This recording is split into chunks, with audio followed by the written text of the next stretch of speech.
নমস্কার বন্ধুরা, আমি আসসালামু আলাইকুম। আমি আবার আজকে একটা নতুন রেসিপি নিয়ে তোমাদের সবার সামনে হাজির হয়ে গেছি। সেটাই কী করে করবো সেটা সকলের সঙ্গে শেয়ার করছি। দেখো, এখানে আমি বেশ 8খানা মতন ডিম সেদ্ধ করে রেখে দিয়েছি। আজকের করব আমরা চিলি পনির করি, চিলি চিকেন করি। আজকের করব এগ চিলি, একদম হোমমেড পদ্ধতিতে। আমি এটাকে দুটুকরো করে একটা ডিম করছি। তোমরা চাইলে এটাকে আরও 4টেও করতে পারো লম্বা করে।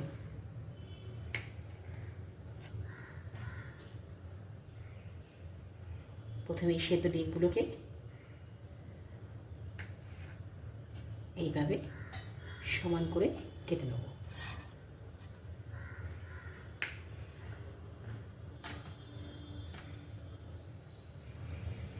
ডিমগুলো সব কাটা হয়ে গেছে। এবার আমরা একটা বাটির মধ্যে কর্নফ্লাওয়ার নিয়ে নেব।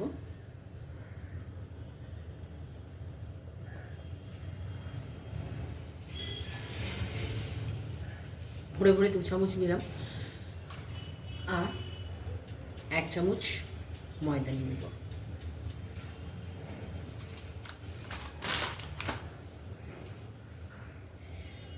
পরিমাণ মতো নুন নিয়ে নিলাম।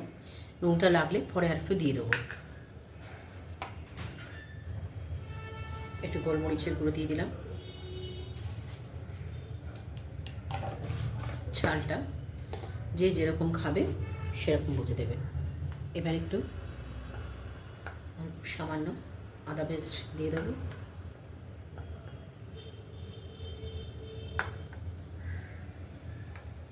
আর সামান্য রসুন আর কাঁচা লঙ্কা পেস্ট দিয়ে দিলাম।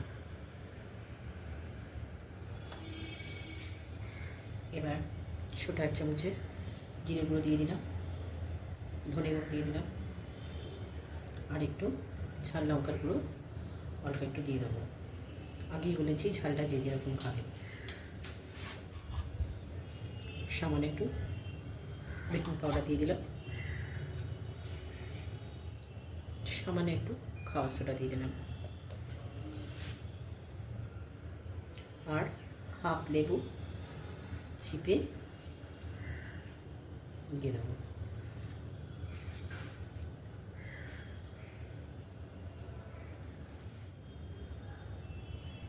আর একটু ধনে পাতা দিয়ে দিলাম।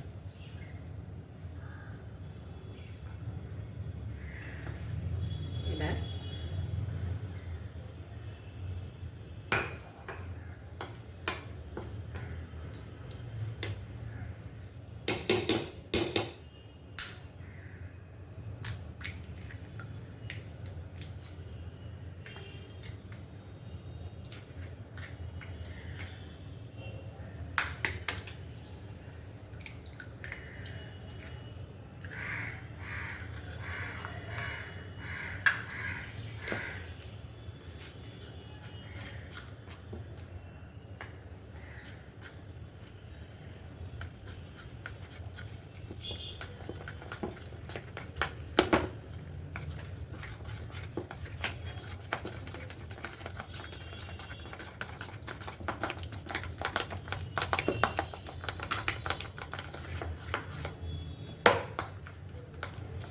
এবার প্যানে ওভেনে একটা কড়া বসিয়ে দেবো, প্যান বসিয়ে দেবো।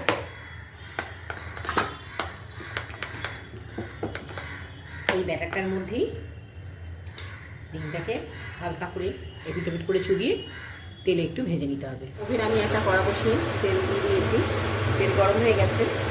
এবার এই তেলের মধ্যে ঠিক যেই ব্যাটারটা আমরা গুলে রাখলাম, ঠিক ওই ব্যাটারের মধ্যে এরকমভাবে ডিমগুলোকে আস্তে আস্তে করে একটা একটা করে দিয়ে ঠিক চপের মতো এরকম করে এই ব্যাটারের মধ্যে দিয়ে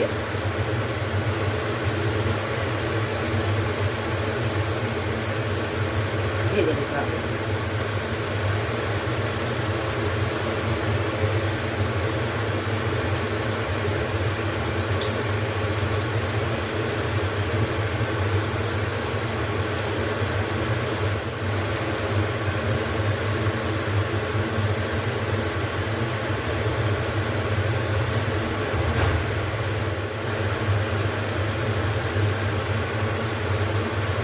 এটাকে কিন্তু এরকম এগ পকোড়া হিসেবেও তুমি এইভাবেও খেতে পারো।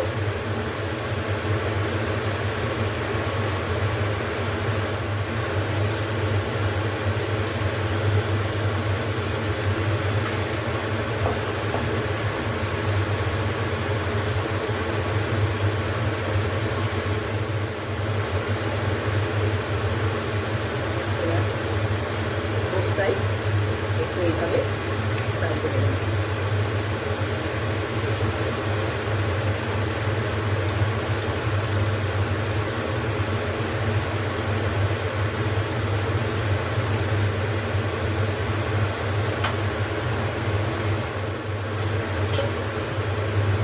বোথ সাইড ঠিক এইভাবে একটু ব্রাউনিশ করে ভেজে নেবো, ঠিক যেরকম আমরা চিলি চিকেন করার সময় বা পনির করার সময় আমরা একটু হালকা ভেজে নিই, যেরকমভাবে একটু লাল লাল করে, ঠিক এরকমভাবেই পকোড়ার মতো ভেজে নিতে হবে।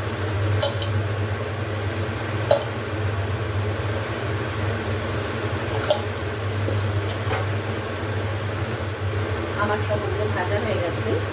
এবারে আমি এই তেলের মধ্যেই একটু ক্যাপসিকামগুলো হালকা করে ভেজে তুলে নেব।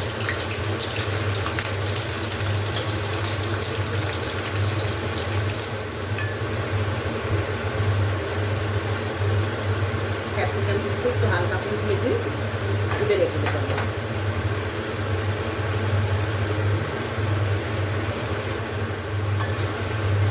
এগুলোকে এবার তুলে নেবো। খুব বেশি ভাজতে হবে না, জাস্ট একটুখানি কাঁচা গন্ধটা যাতে চলে যায় সেটাই দিচ্ছি। ঠিক এইভাবেই পেঁয়াজগুলোকেও আমি একটু হালকা করে ফ্রাই করে নেব।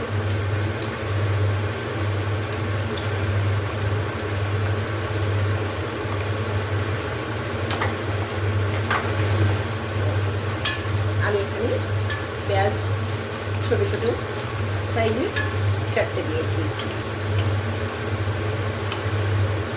যারা একটু পেঁয়াজ ক্যাপসিকাম বেশি খাবে ভালোবাসো তারা আর একটু বেশিও দিতে পারে।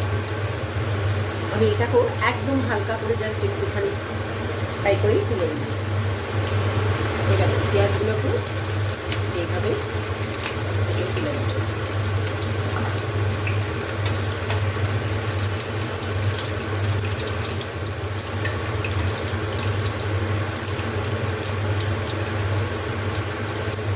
স্লাইস করে একটুখানি আদা কুচি দিয়ে দেবো।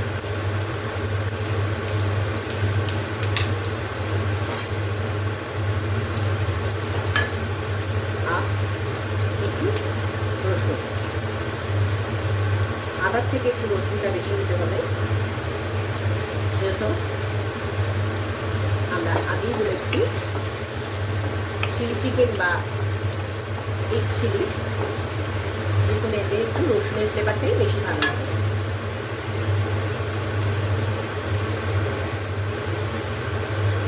একটু কাঁচা লঙ্কা 5-6টা মতো চিনি ছোটো ছোটো সেটা দিয়ে দেওয়া।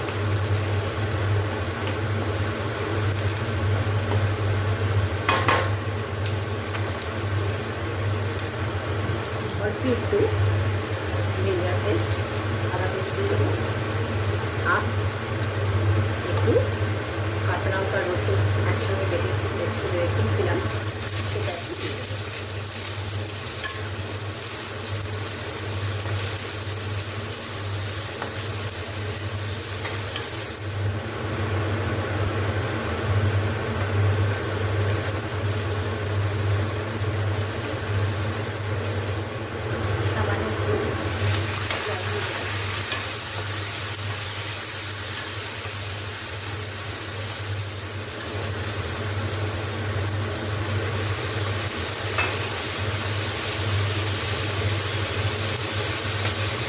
দুটো টমেটো পেস্ট করে রেখে দিয়েছিলাম, সেই টমেটো পেস্টটাকে দিয়ে দিচ্ছি।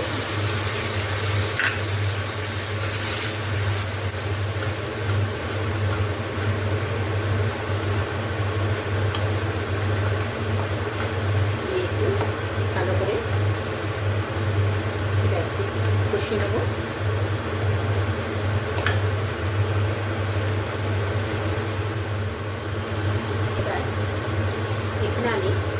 সোয়া সস দিয়ে দেবো।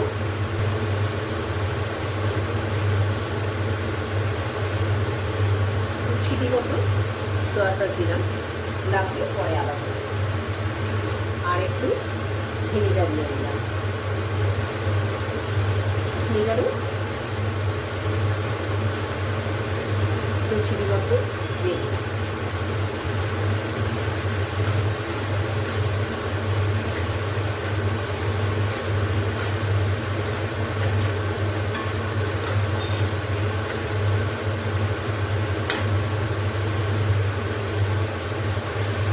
জল দেবো,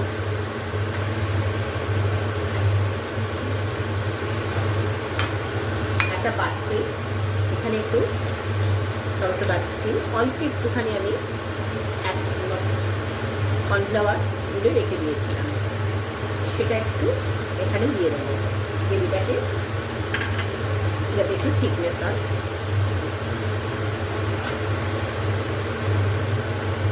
ঘন করার জন্য এখানে আর একটু জল দিয়ে দেবো।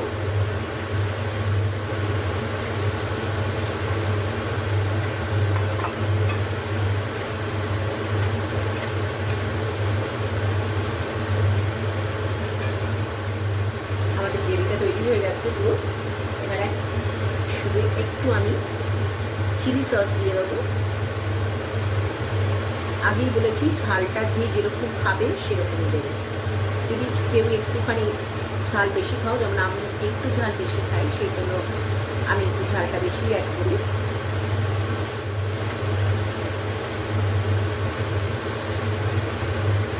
একদম হোমমেড এগ চিলি রেডি। আমাদের গ্রেভিটাও রেডি হয়ে গেছে। এবার এর মধ্যে আমরা পেঁয়াজ পাতা ছড়িয়ে দেবো।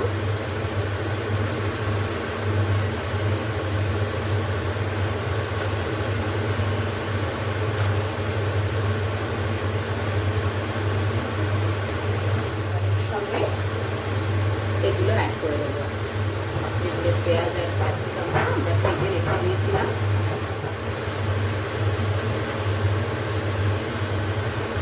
এবার গ্যাসের ফ্লেমটা বন্ধ করে দেবো। এবার আস্তে আস্তে করে এগুলো এর মধ্যে এখনও দিতে পারো, আর তা না হলে তোমরা খাওয়ার সময়ও দিতে পারো।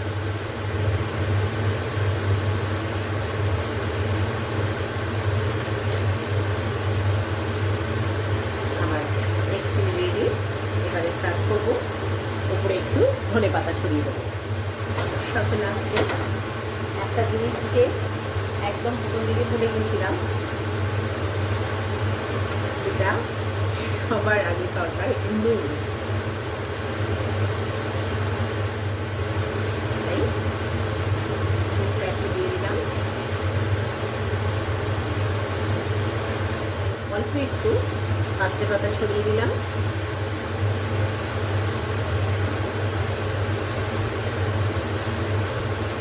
আর ধনে পাতা ছড়িয়ে দিলাম। ধনে পাতাগুলো একটু বেশি বড় বড় দেখতে হয়, আর কাস্তে পাতা একদম সরু সরু হয়।